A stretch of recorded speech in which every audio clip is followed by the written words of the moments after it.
My name is Piei Yakobson. I'm a sex worker since 21 years. I'm also a sex worker activist for 15 years.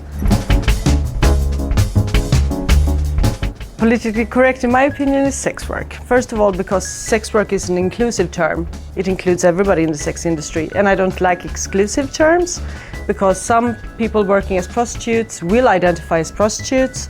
Some people only working with domination stuff will identify something else. Women working indoors will identify as escorts. There are so many words.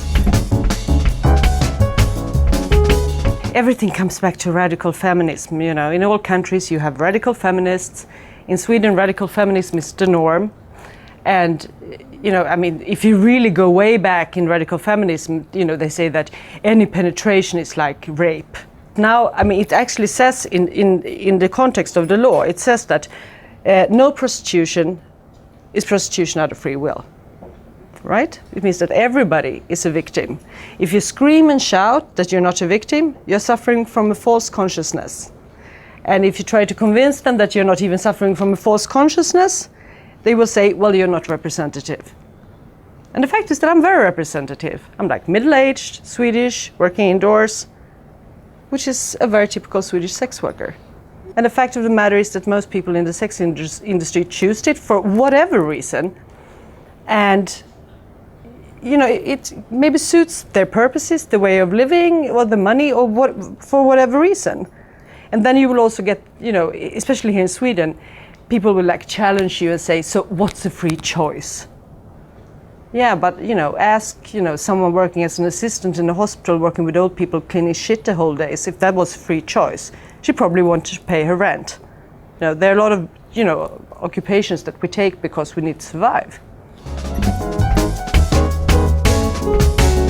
The law says that it's illegal to purchase or get oneself a temporary sexual service. There are like several problems with that, with the law, that they had to correct. Because first of all, what's a temporary sexual service? Because many people working have regular clients, you know. Some people have clients they've been having for 20 years. They outlasted like several marriages. So what's temporary? But then they decided each time you pay is a temporary time, right?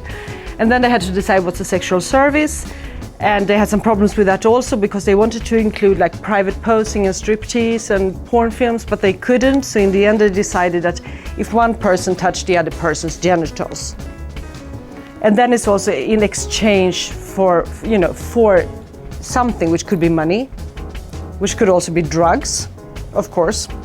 And because alcohol is considered a drug, it's also in exchange for alcohol, which means that basically every one-night stand in Stockholm is probably a crime, if you would look at it that way. And I mean, so the whole concept of the law is very, very weird. I mean, it's not very functional. And also, when they sent the proposition for the law out on consultation, 98 out of 100 came back and said no, especially all the legal system, because they said this law is going to be completely impossible to implement. We're not going to be able to use it. But they didn't care. They just went ahead anyway. And you know, if you are accused of this law and sentenced, you will get a fine or up to 6 months in jail. Well, I mean, for most people I know that are like me, like, you know, between 30 and 40, indoor workers, Swedish, the law has been like good in some ways, because, you know, we can charge more because the clients feel they are more safe if they go to Swedish workers than foreign workers, right? But the stereotype of sex workers is even worse, and suddenly, because the whole Swedish population is so aware of that all people, well, women, we only talk about women even though there are loads of men selling sex, but all women in sex work are victims. So now if they suspect that a neighbor is selling sex, they will, like good citizens, call the police and just tell them about it, you know, which means that the woman will lose her apartment. Because the landlord is obliged to throw her out, otherwise he will get charged of pimping. So, and also, I mean, there are numbers of cases where sex workers, and I'm not even talking about, you know, people working in prostitution, also women working in striptease or in porn films, they lost their kids, they, you know, because they're unfit mothers. Not because they're sex workers, but because they're sex workers that don't understand, the need to stop. So you are a victim until you say that this is not a problem for me, and if you insist on working and insist on continuing doing this, then you're like bad and will be punished. We want to save you, you don't understand, we want to save you. And if you don't appreciate it, you will be punished one way or another. We have a very weird pimping law. There are cases with grown-up children that's been accused of pimping because they've been living for free while studying with their mother. And also if two women choose to work together in an apartment, even if one is not taking money from the other, just the fact that one doesn't have to pay the rent all by herself, they will be charged of pimping each other. Which means that women are now working alone, which is of course more unsafe. The more stereotyped you are, the more dehumanized you are. Very much the same as you have with when it comes to drugs. The whole concept of drug users in Sweden is really dehumanized. You are like an evil person potentially that will steal everything your family owns. And with sex work, it's as stereotyped, which means that for the clients, you are also less of a person. So therefore you can be treated like, a non-human. So of course you become more vulnerable. Especially for the women in the street, this has been very, very bad because before they had, this classic thing hanging into the car window, having the discussion, this is what I'm willing to sell, this is what I'm willing to do. They don't have the time anymore because the clients are so jumpy. So they have to get into the car, drive off, and then negotiate. And then they're already in the car. Also the good client, which means the safe client, the non-dangerous clients, they think, which is true, the risk of getting caught is bigger in the streets, which means that they turn into indoor workers, even if they prefer buying sex from outdoor workers, which left the outdoor workers with the bad clients, with the dangerous clients, which they before had the opportunity to turn down, but now they can't afford to because many of the good clients are gone. In the sex industry, there are people that are, being abused, that are suffering, that are trafficking victims, etc. But, the normal way for the police to find out is not from sex workers, it's from clients. Because they're actually not clients are assholes. There will be clients that say, oh, this doesn't look good. They will call the police.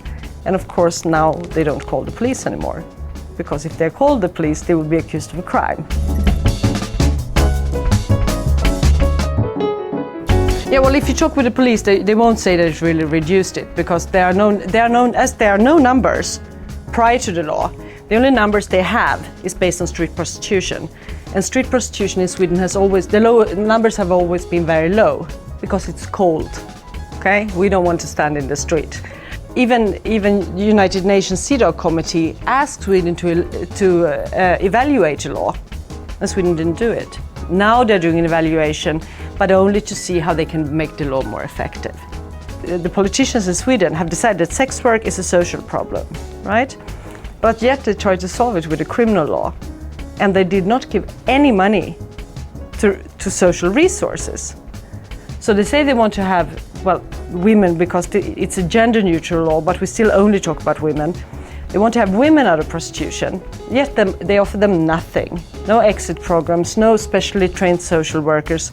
They are not interested to have any contact with, political sex workers. Sweden always had this self-proclaimed thing of being the perfect society, but there are two groups that really prove that, in their world it's not perfect: drug users and sex workers. So let's hide them. And even in the European Parliament, they did first this declaration on children's rights. The children should always be consulted in matters that concern them on an international, national and local level. All the politicians in Sweden were like, fantastic, good, of course, sign on to it. Yeah, so they did the same thing with sex workers. Sex workers should always be consulted in matters that concern them on an international, national and local level. And all our politicians in the European Parliament voted against it. Our Minister of Justice said in Parliament that that's against everything that Sweden stands for, right? Which means that our opinions are less valued than the opinion of children, which kind of says it.